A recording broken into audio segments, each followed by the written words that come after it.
Hello friends, welcome back to Civil Cube. I am Mohammed Said. Today we will see how to flatten objects in AutoCAD. So here you can see the lines and blocks are in X and Y axis only. But in a 3D view, the lines and objects are also in a Z axis. To flatten this object by manually, first select the object, then go to the property tab. For block, in a property tab, change the position Z to 0. So similarly to the polyline, change the elevation as 0. So you can see the polyline comes to the 0 level. Also for the line, it has two value. That is, one is start Z value and another one is end Z value.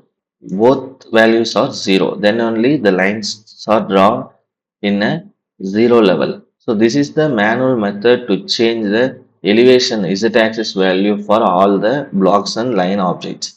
By doing this manually, it takes a lot of time.